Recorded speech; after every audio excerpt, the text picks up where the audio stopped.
Recording in recording in recording in recording in recording in recording in recording in recording in recording in recording in recording in recording in recording in recording in recording in recording in recording in recording.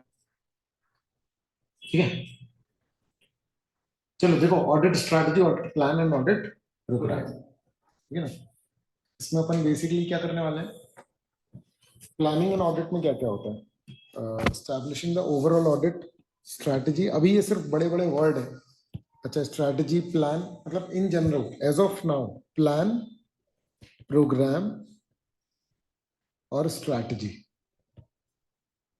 अभी हमारे लिए इन words के कोई बहुत ऐसे meaning नहीं है, लेकिन तीनों के एक्सप्लेनेशन अलग अलग। क्लियर है? तीनों को ही हम लोग जनरली प्लान बोलते हैं, बट समझो कि ओवरऑल होती है ऑडिट स्ट्रैटेजी, उसके बाद उसके अंडर में बनता है प्लान, और प्लान के अंडर में क्या बनता है, प्रोग्राम। यानी स्ट्रैटेजी सबसे बड़ी हो गई, फिर उसके अंदर में प्लान, और फिर उसके अंडर में क्या बनेगा, प्रोग्राम। ठीक है ना। चलो देखो, आप जब प्लान बनाओगे, आप काय का प्लान बना रहे हो, कौन हो आप, ऑडिटर हो, समझ में आ रहा है। तो आप प्लान काय का बना रहे हो, ऑडिट का। ऑडिट का जब मैं प्लान बनाऊंगा तो मैं किन चीजों का ध्यान रखूंगा,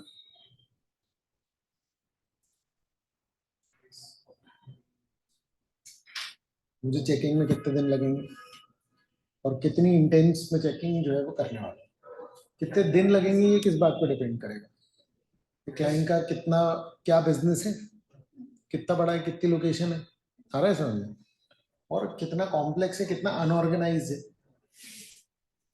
जनरली अगर उसको हम बोले तो नॉलेज ऑफ द क्लाइंट्स, समझ में आ रही है बात। एक अच्छा ऑडिट करना है तो तुमको पहले से एफिशिएंट और टाइमली मैनर तो प्लान करना पड़ेगा, समझ में आ रहा है। अच्छा, प्लान आप बना भी लो तो भी हो सकता है कि करते करते कुछ नई चीज पता लगे, तो उसके लिए मुझे इंतजाम पहले से करके रखना होगा, रिवाइज करना पड़ेगा। समझ गए क्या, है ना, क्लियर है। चलो अब देखो, समीर ने बेसिक नेचर ऑडिटिंग का ग्रास्प कर लिया है। It was crystal clear to him that objective is to express an opinion on the same. वो he could easily visualize that a complex process like audit needs to be performed methodically. तुमको अगर एक सिर्फ shop खोलनी है, अरे हाँ, कितना प्रोफेशनल नॉलेज लगेगा। कोई बहुत ऐसा नहीं है कि कोई बहुत अलग लेवल का प्रोफेशनल नॉलेज है, समझ रहे हो। लेकिन अगर मान लो कि कोई बड़ी ऑर्गेनाइजेशन खोल रहा है तो क्या होता है, अरे वो दरवाजा बंद कर देंगे। अगर बड़ी ऑर्गेनाइजेशन कुछ चला रहे होते हैं, आप प्रोफेशनली करते हो तो उसमें ज्यादा पैसे लगे होते हैं, समझ रहे। जितना बड़ा काम करोगे उतना कैसा होता है, मेथोडिकली। चार्टर्ड अकाउंटेंट का काम मेथोडिकली होना इसलिए जरूरी है क्योंकि आपकी रिस्पॉन्सिबिलिटी बनती है towards very large number of people, ठीक है ना। Carrying out an audit is a logical and systematic process leading from one step to another. ठीक है, performing a complex process effectively would certainly be involving planning. Planning helps one to achieve desired objective. Audit should be no different. He was talking to himself. समझ रहा है। Point ये है कि उसको ये लग रहा है कि मेथोडिकली करना पड़ेगा, ऑडिट ऐसा तो नहीं है कि ऐसे ऐसे कर लो, है ना। तो आ रहा है ना समझ। Besides, he was pretty sure that there must be timelines in which audit were to be completed for different entities. मतलब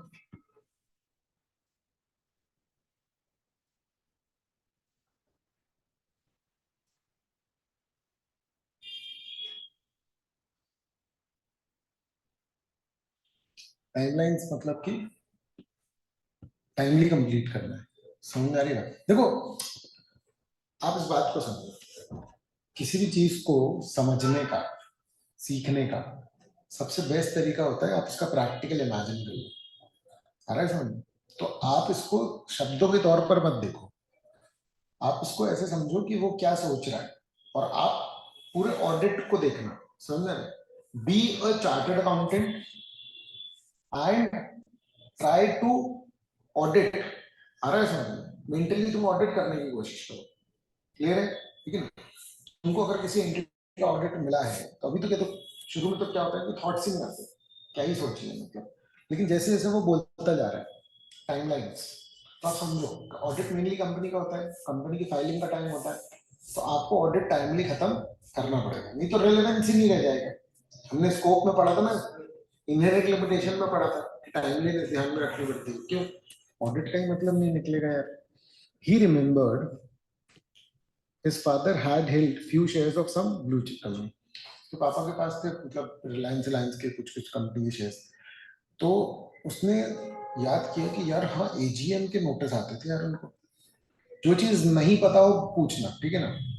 उनके एजीएम के नोटिस आते थे, एक ऐसी बुक सी आती थी पहले, अब सब ऑनलाइन होता है, ईमेल पे आता है, पर पहले ना वो फिजिकल आते थे, राजकोट में उनका था घर।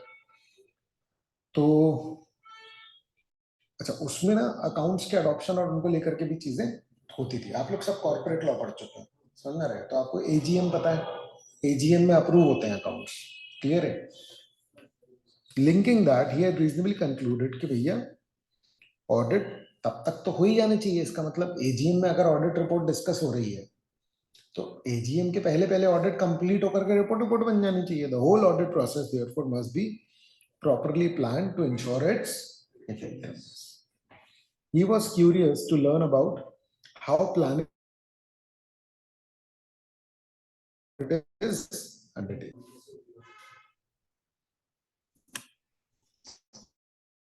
वो बहुत क्यूरियस था कि भाई प्लानिंग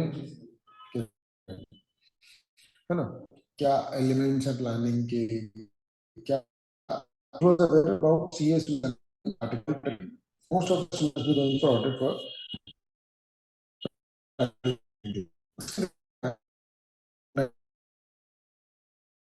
वो ऑडिट कैसे करते हैं, कुछ तो मैकेनिज्म होगा, कुछ ऐसा डिटेल सेट ऑफ इंस्ट्रक्शन होगा, मतलब समझो ऐसा नहीं हो सकता है कि आप लोग थ्योरी पढ़े और आपको बोल दिया जाए कि जाओ जाकर के ऑडिट करो, तो उसको लग समझ में आ रही है, तो है ना, what it is known as, तो उसका जो इंक्विजिटिव माइंड था वो इस तरीके के सवाल पूछता था, ये बहुत अच्छी बात है इस तरीके के दिमाग में। तो उसने बोला कि भाई मान लो प्लान बना लिया, कुछ नया आ गया तो जब वो ऑडिट बीच में कुछ नया आ गया तो क्या ऑडिट फ्लेक्सिबल, ये चीज इन लोगों ने एक्चुअली में ये आपके थॉट प्रोसेस को इम्प्रूव करेगी ऑडिट को लेकर के, समझा? ये बिल्कुल ट्रैक की बात है, ठीक है? मतलब कोई अगर सोच चालू करेगा, अगर तुम अपने तुम पहुंचोगे, ठीक है? चलो फिर क्या बोल रहे हैं, auditors responsibility to plan and audit of financial statement, ठीक है ना? ऐसे 300, तो ये 300 जो है प्लानिंग का स्टैंडर्ड है, ये आपका नंबर याद रहना चाहिए, कम स्टैंडर्ड उसी बात है सारे state of auditor so that क्यों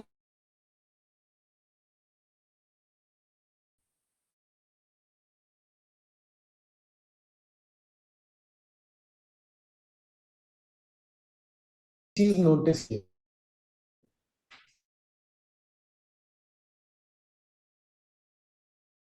तो मतलब तुम समझ कि हमने क्या है, माय बेल, तो ना ये बात का ध्यान रखना, ये वाले लफड़े में नहीं फंसना भाई, क्लियर है? ध्यान से अपने को करना है यार, तो ये लफड़ा तुम्हारे साथ नहीं, समझ गए हो क्या? चलो, planning is necessary to carry out in effective manner, ठीक है? अच्छा, अच्छी प्लानिंग करोगे तो क्या होगा, बहुत सारे बेनिफिट। सबसे पहले appropriate attention two important areas, main बातें जो है उसको थोड़ा सा निशान निशान लगा रहा हूँ, हाईलाइट। आप इन सबको सेपरेटली अगर कोशिश करो लिख लेना, ताकि आपको सिर्फ इतना पढ़ना पड़े, आपको कंटेंट कम करते जाना है, समझ रहे हो ना? ठीक है, आपको कम से कम पढ़ना है। अच्छा, पोटेंशियल प्रॉब्लम्स, मतलब क्या क्या प्रॉब्लम हो सकती है भाई, हम आज, हमारा कल मैच है और हम आज प्रैक्टिस करनी है, क्यों? कल क्या क्या दिक्कत हो सकती है वो हमको एक बार पहले से क्या हो जाए, आइडेंटिफाई हो जाए। रिहर्स क्यों करते हैं लोग कि जो प्रॉब्लम्स है वो पहले से पता लगता है, यही तो प्लान है।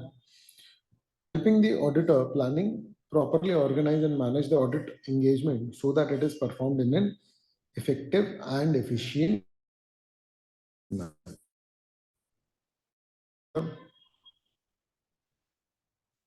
आप प्लान कर लोगे तो आप ऑर्गेनाइज कर पाओगे और मैनेज कर पाओगे effective and efficient manner. Management team members अकेले नहीं करते ऑडिट, समझ में रहा है? कुछ आर्टिकल्स भी साथ में जाते हैं और हो सकता है मैनेजर भी इन्वॉल्व हो, डिपेंड करता है कितना बड़ा ऑडिट। तो टीम को सिलेक्ट करने में हेल्प करता है। क्या होता है, देखो मान लो मैं आईटी कंपनी का ऑडिट करने जा रहा हूँ, तो मैं अपनी टीम मैं अगर प्लान कर लूंगा तो मुझे समझ में आ जाएगा ना, यार सॉफ्टवेयर चेक करना है, जैसे ऐसे बंदे को ले लो जो जानकार हो। प्लानिंग से ही मुझे ये सारी बातें जो है वो पता चल पाती है, ठीक है?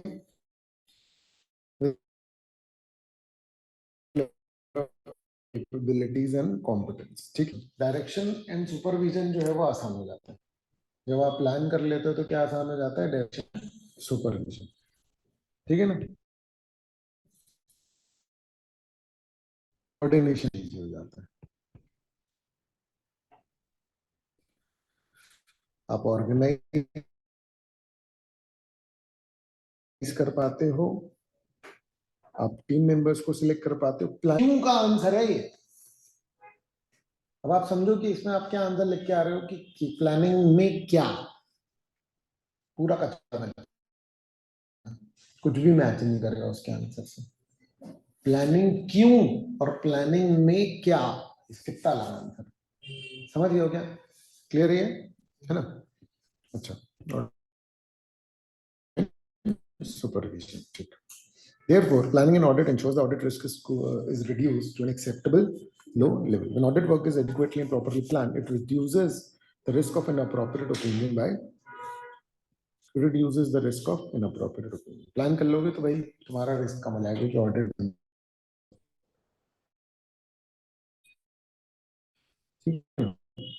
appropriate attention to important area problems, coordination with other and experts, efficient and effective audit, selection of team members, direction and supervision of team। ये वही बात है जो अपन ने ऊपर पढ़ी, तुमने मॉड्यूल तुम लोगों ने देखा ही नहीं है क्या? तुम लोग ये देख रहे हो कितना अच्छा बना है?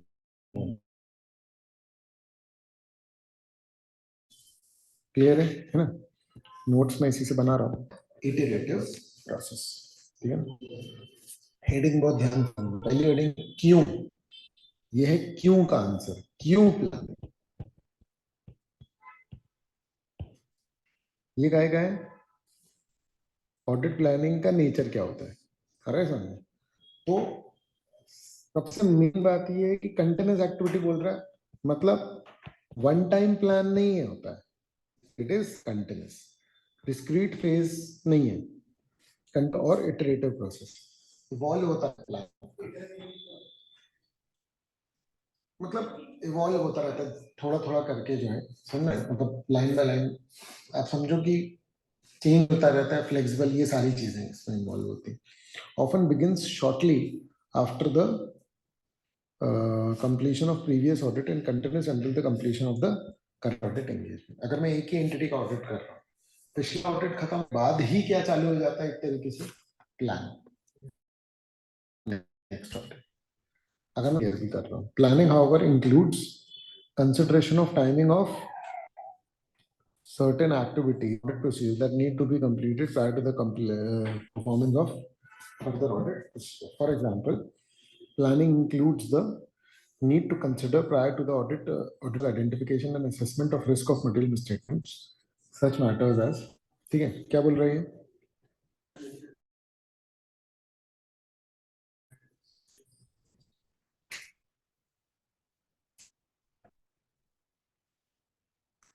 यानी प्लानिंग सबसे main क्या है, इसको सबको मिटा करके auditors identification and assessment of risk of material mistake.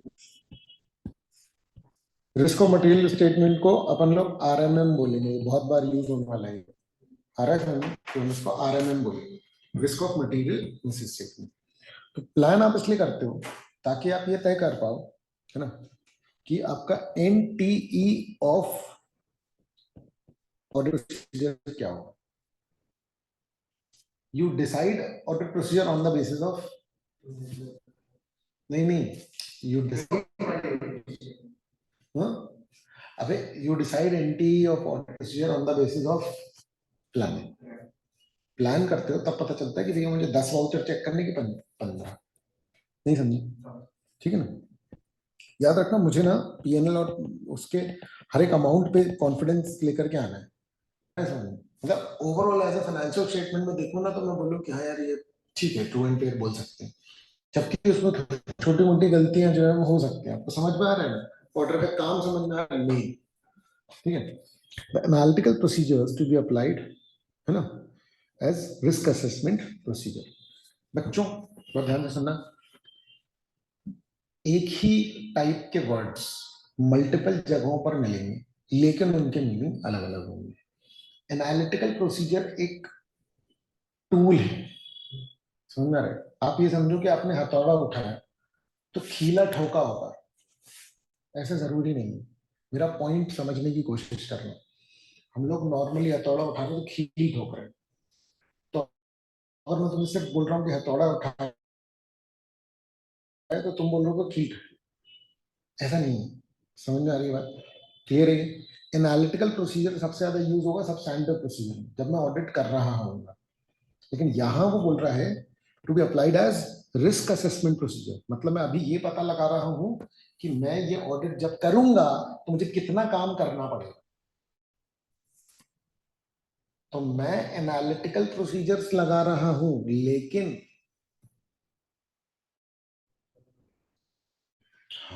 समझ में आ रहा है, क्लियर है। Obtaining a general understanding of legal and regulatory framework applicable to the entity and how the entity is complying with that framework. क्या बोल रहे हैं? Obtaining a general understanding of कौन कौन से लॉज इस एंटिटी पे लगते हैं, समझ में आ रहा है, ठीक है ना। और मटीरियलिटी, देखो मटीरियलिटी क्या है,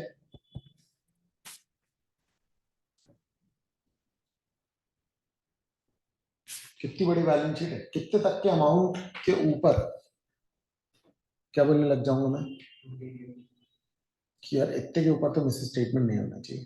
तो जितने अमाउंट के आपको लगे कि यार नहीं यार, जैसे मान लो 1 करोड़ की बैलेंस शीट है, आप कह रहे, कोई बोल रहा है कि अरे 150 रुपए की मिस्टेक है, मैं कह रहा तो समझ रहा, कह रहा है कि अरे 5000 की मिस्टेक है, मतलब 1 करोड़ की बैलेंस शीट है, तुम कहाँ 5000 लगाए, मैं कह रहा 1 लाख की मिस्टेक है।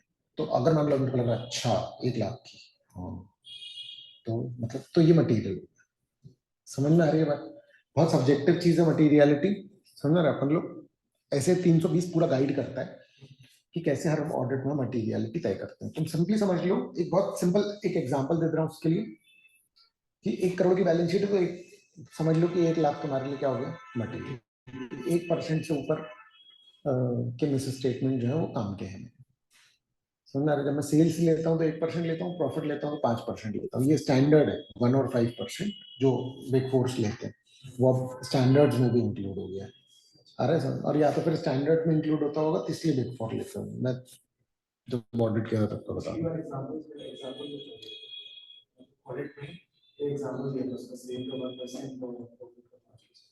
हाँ ये स्टैंडर्ड है, मतलब ये ठीक है ना। The involvement of expert. अब देखो अब अकाउंटिंग कर रहे हैं, एंटिटी ने अपना ही सॉफ्टवेयर रखा है, समझ में आ रहा है कि मैं, तुम एक बैंक के सारे ट्रांजेक्शन चेक कर सकते हो, कितने होते हैं आप डेली बेसिस पे, समझ में आ रहा है, कहाँ तक चेक करोगे, क्लियर है। तो तुम क्या करते हो, तुम उस प्रोसेस को चेक कर लेते हो जिस प्रोसेस से क्या हो रहा है, समझना। एक एटीएम कैश डिसबर्स कर रहा है, ठीक है ना, तो एटीएम में जितने लोग आए सबको सही कैश डिस्बर्स किया कि नहीं किया, ये डेली चेक होता होगा क्या? क्यों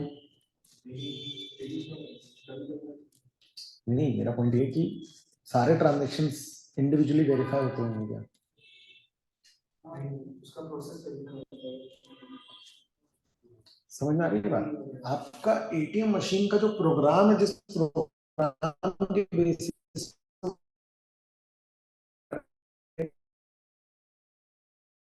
कैश डिस्बर्स करना चाहिए, उसको ऑडिटर क्या कर लेगा? चेक। ये होता है इंटरनल कंट्रोल की चेकिंग। मैं सॉफ्टवेयर का एक्सपर्ट नहीं हूँ, मैं ऑडिटर हूँ। तो मुझे अगर प्रोग्राम चेक कराना है तो मुझे क्या कौन चाहिए? IT expert. Clear? Performance of other risk assessment procedure. तो बच्चों ये जो है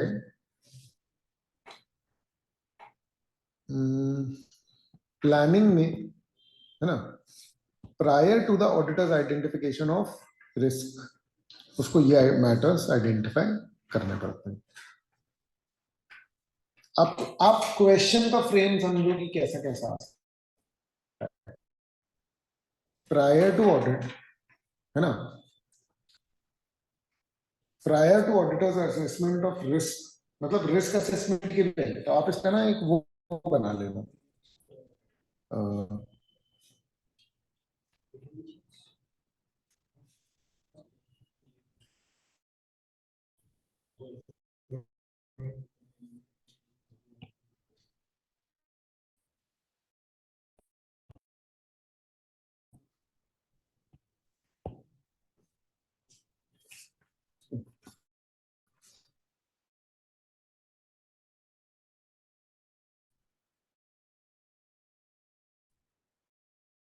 तो मतलब आप समझो आपको करना क्या है, रिस्क असेसमेंट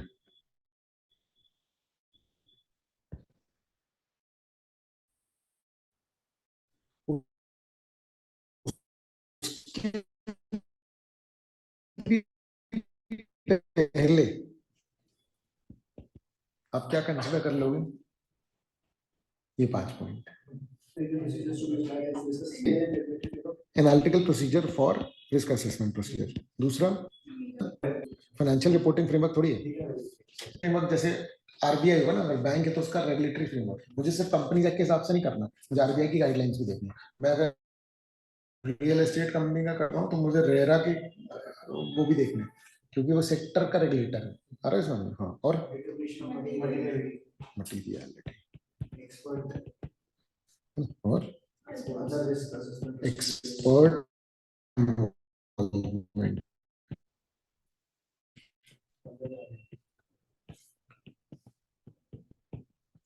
अदर, ठीक है। तो रिस्क असेसमेंट प्रोसीजर वो ऑडिट प्रोसीजर्स हैं जो कि एंटिटी की अंडरस्टैंडिंग के लिए ऑब्टेन किए जाते हैं। आ रहा है समझ में? ताकि हम एंटिटी के systems को समझ पाए। एंटिटी के सिस्टम्स मतलब गलती होने के कितने चांसेस हैं, आ रहा है समझ में? चाहे वो फ्रॉड के कारण हो, एरर के कारण हो, या किसी के भी कारण, समझ में आ रहा है? ठीक है ना? At the financial statement level मतलब कि ओवरऑल लेवल, और असर्शन लेवल मतलब कि इंडिविजुअल लेवल।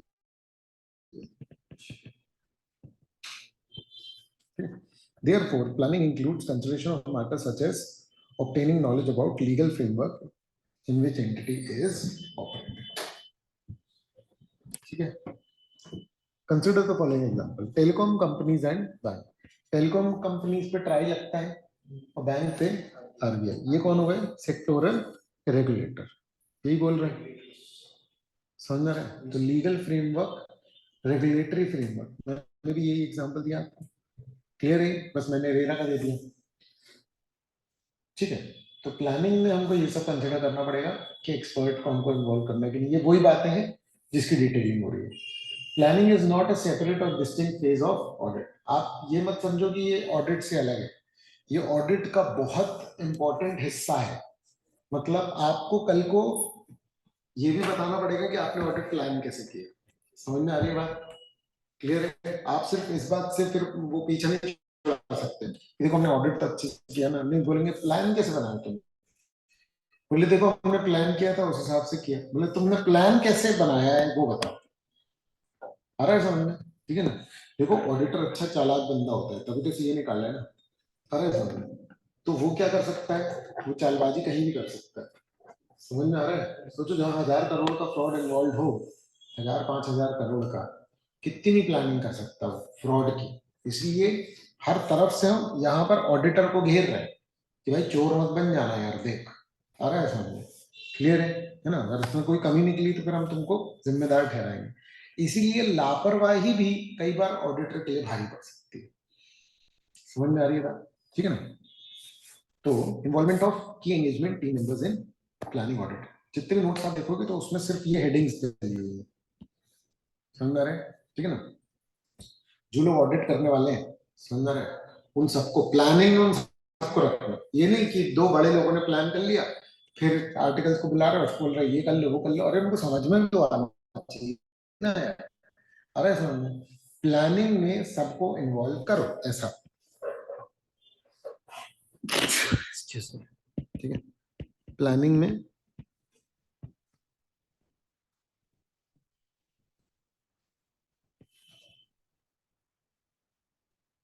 सबको इन्वॉल्व करो, टीम मेंबर को। एंगेजमेंट पार्टनर कौन है?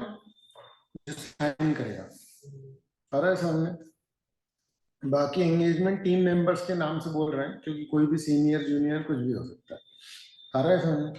ठीक है ना। अच्छा, discussion on elements of planning with entity's management. ठीक है ना। आपने अभी ऑडिट शुरू कर दिया है?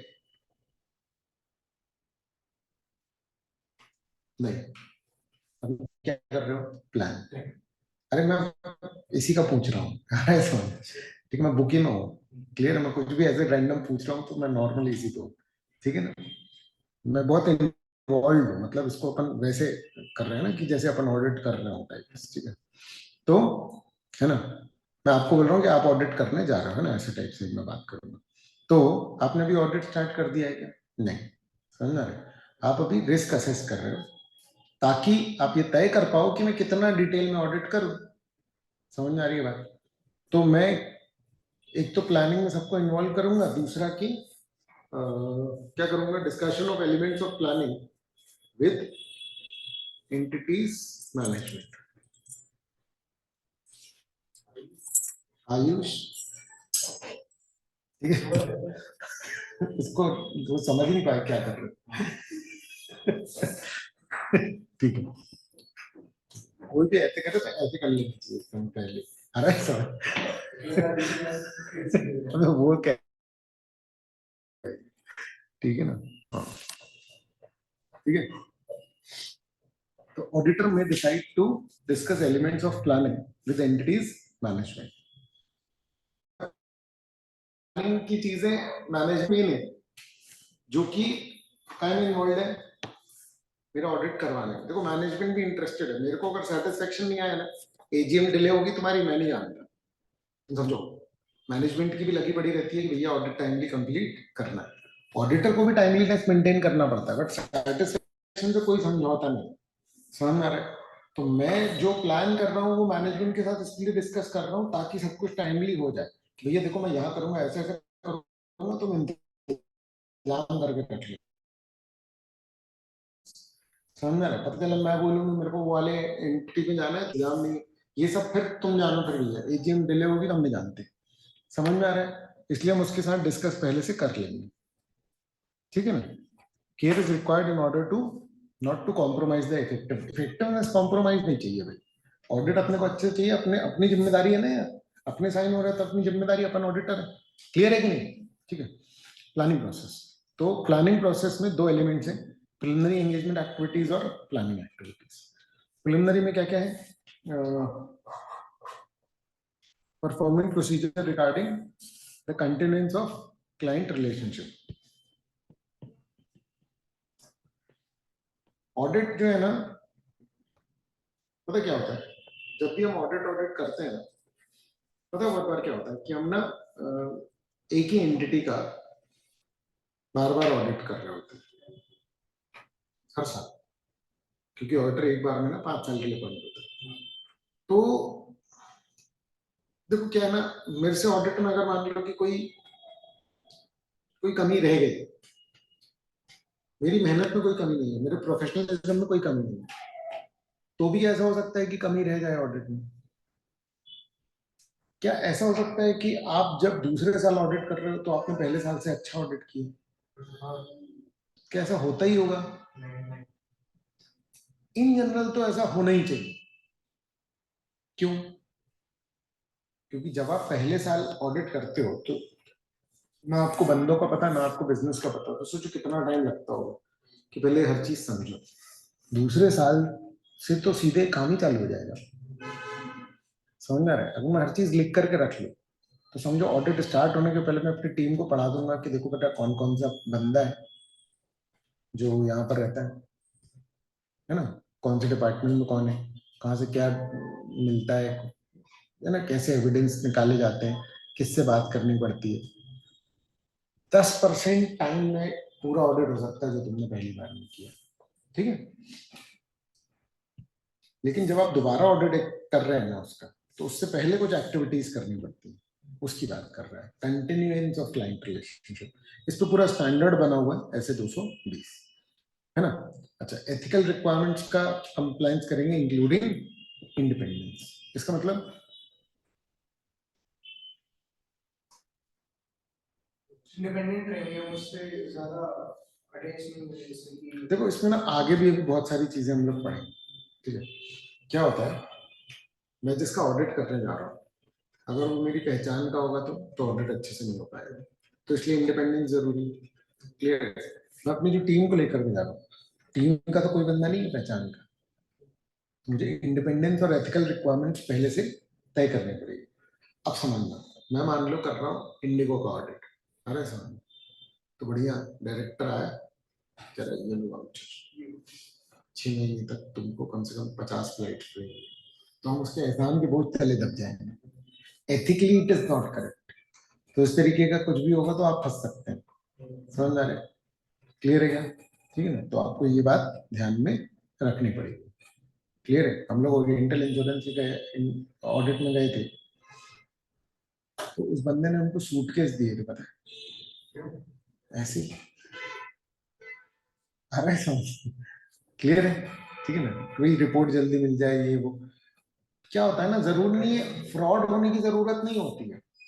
अरे सर, लेकिन जब आप, हम लोग सेंट्रल स्टार्ट ऑडिट करते हैं ना, और हम लोग एक समझ लो रीजनल लेवल पर गए, तो उनको वैसे भी वो रहता है कि यार पता नहीं क्या लिख दें क्या बोल दें, उनको ऑडिट का स्कोप भी उतना समझ में नहीं आता। अरे सर, मैं 2006 की बात कर रहा हूँ। क्लियर है? ठीक है ना, अहमदाबाद में गए थे, ऐसा हर जगह नहीं हुआ। समझ रहे हो ना, मतलब ऑडिटर को प्लीज करते हैं, लेकिन ऐसा नहीं कि किसी ने सूटकेस दिया हो या ऐसा, कोई बहुत भारी वैसा नहीं था, रीजनेबल सही था लेकिन अच्छा था। अंदर पैसे नहीं देखो हमारे लेवल पर वैसे भी ऑडिट रिपोर्ट फाइनल नहीं होनी थी, वो ऑडिट रिपोर्ट पार्टनर लेवल पर होती। समझा ना, हमारा पार्टनर था अर्जुन अवार्ड विनर। अरे समझ, क्या था? अर्जुन अवार्ड विनर, अच्छा, वो भाई साहब 6 फुट, कौन से स्कूल? 6 फुट 3 इंच का वो बंदा था, गोल्फ में भाई। ठीक है ना, तो वो, और उसकी आवाज भाई साहब अलग ही पर्सन था वो। हम लोग लूथरा में थे, तो उसका जो हेड है, मतलब अमित लूथरा, सुन रहे हैं? अलग पर्सनालिटी भाई, अलग पर्सनालिटी, तुम लोग गूगल कर सकते हो तो मिल जाएगा वो। आप लिखना लिखना वहीं मैंने आर्टिकलशिप स्टार्ट की थी। अच्छा, आर्टिकल दोबारा बोलेंगे तो नहीं, डिलॉइट 2010 में मैं गया था, लूथरा में मैं 2005 6 7 ऐसे था। ठीक है, तो ठीक है ना, तो मुझे नहीं लगता है वो ले सकते मिस्टेक हो आप होता है। नीचे। देखो उस समय हमने ऑडिट इतने अच्छे से पढ़ा नहीं था हमारे सामने। ठीक है, क्लियर। और उस समय हमारे साथ में कोई चार्टर नहीं था जो उस समय ऑडिट करो, तो बाद में आए थे।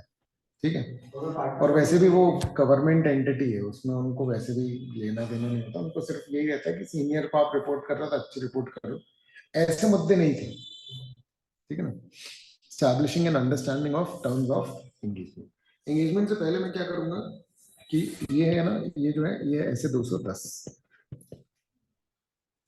मैं क्लाइंट को ये समझाने की कोशिश करूंगा कि देखो ऑडिट कैसे होता है। ऐसा नहीं है कि तुम बिजनेस चलाओ तुम बोले ऑडिट ऑडिट हम सब देख लेंगे, तो भैया तुम नहीं देख लो, कानून के हिसाब से मैं अपनी डिग्री दांव पर नहीं लगाऊंगा, समझ में आ रहा है तुम्हारे एटीट्यूड के लिए। तो मैं उसको समझाऊंगा कि भैया देखो ऐसे ऐसे होगा, अगर तुमने कुछ ज्यादा नौटंकी तो भैया मैं नहीं एक्सेप्ट कर पाऊंगा, ये बात 210 की। ठीक है ना, उसके लिए मैंने अच्छा खासा ऐसा ये बनाया हुआ है पूरा, ये तुमको अच्छा समझ में आ जाएगा इससे। ठीक है ना, वैसे नाम वाम करके मैंने पूरा बनाया। ठीक है, performing procedures regarding the continuance of client relationship and audit engagement. क्या प्रोसीजर में परफॉर्म करो, acceptance and continuance of client relationship and audit engagement. ये ना थोड़ा टेक्निकल टर्म्स है, बट आप ध्यान से एक बार इसको आराम आराम से रीड करोगे तो आपको अंदाजा लग जाएगा कि ये किस बारे में। परफॉर्मिंग प्रोसीजर, प्रोसीजर परफॉर्म करने regarding the continuance of client relationship. तो जब भी continuance of client relationship, continuation of audit engagement है, इसका मतलब एक ही एंटिटी का दूसरे साल में मैं ऑडिट कर रहा हूँ, तो कंटिन्यू करूँ उसका ऑडिट। एक्सेप्टेंस ऑफ एंगेजमेंट मतलब मैं पहली बार ऑडिट कर रहा हूँ, और कंटिन्यूएंस मतलब क्या होता है कि मैं दूसरी बार कर रहा हूँ उसका। Acceptance and continuance of client relationship and audit engagement. तो ये प्रोसीजर्स में पहला प्रोसीजर क्या है, एक्सेप्टेंस एंड कंटिन्यूएंस। पहली बार ऑडिट कर रहे हो तो एक्सेप्टेंस, दूसरी बार कर रहे हो तो कंटिन्यूएंस। समझ आ रहा है? देखो दूसरे साल का असाइनमेंट एक सेपरेट असाइनमेंट है, समझ आ रहा है? पर ये नहीं कि तुमने पहली बार चेक कर लिया तो फिर तुम ये सोचो कि अरे बस हो तो गया, एक बार तो चेक कर लिया, सिचुएशन चेंज हो गई तो, बंदे चेंज हो गए तो, बिजनेस चेंज हो गया तो, ऑनेस्टी चेंज हो गई तो, अरे समझ में, तो तुमको हर बात का ध्यान रखना पड़ेगा। ठीक है, देखो it should be ensured that appropriate procedure regarding acceptance and continuance have been followed। ठीक है, ये तो लाइन वही बोल रही है कि ध्यान रख लेना कि अच्छे से फॉलो कर लो। अच्छा, information necessary in circumstances before accepting a new client, obtain information before accepting new client, before accepting new client। आ रहा है समझ में? ठीक है ना, तो और एक और बात इसमें लिखी कि एग्जिस्टिंग एंगेजमेंट को कंटिन्यू करना है, तब आप ध्यान रखेंगे इंफॉर्मेशन ऑब्टेन कर लो कब, नया असाइनमेंट लेने से पहले, कंटिन्यू करने से पहले, सेम क्लाइंट से दूसरा असाइनमेंट लेने से पहले। ये तीन बातें लिखी हुई इस पैराग्राफ में, समझ गए? क्लियर है? इसमें तीन बातें लिखी हुई। अच्छा, matter such as integrity of principal owners, integrity बोले तो ऑनेस्टी है ना, की मैनेजमेंट कॉम्पिटेंस, एबिलिटी है ना, ऑनेस्टी, एबिलिटी, ठीक है ना। अच्छा, ये की मैनेजमेंट अलग है और कॉम्पिटेंस ऑफ एंगेजमेंट टीम, ठीक है ना, to perform the audit engagement and implication of matter that have arisen during the current and previous audit engagement may need to be considered। ठीक है ना, जो काम कर रहे हैं वो कितने ऑनेस्ट है, वैसे उनकी भी एफिशिएंसी देखनी पड़ेगी। ऑडिट में गलतियां, मतलब अकाउंटिंग में गलतियां क्यों हो सकती है? क्योंकि मैनेजमेंट होशियार है, और दूसरा क्योंकि मैनेजमेंट बेवकूफ है। समझ में आया क्या बोल रहा हूँ? या तो फ्रॉड है समझ में आ रही है बात कि या तो भाई वो ज्यादा होशियार है और या तो ज्यादा बेवकूफ है। दूसरा, मेरी टीम कहीं बेवकूफ तो नहीं है, आ रहा है समझ में? ठीक है, कि इनसे बनता ही नहीं ऑडिट करते तो पता चला कि हम नहीं कर पाए अच्छे से ऑडिट, और नाम किसका आ जाएगा फिर मेनली, समझ गए है ना? तो फिर ऐसे नहीं फंसना अपने को। ये सब असेसमेंट कब कर लेना है? ऑडिट स्टार्ट करने से पहले, समझ रहे? चले गए फिर वो टाइमली हमने बहुत मैटर करता है। देखो लिस्टेड लिस्टेड कंपनी में ना आपके हमारे एक एक घंटे का चार्ज जो था वो उस समय 4,000 रुपए था, नहीं 4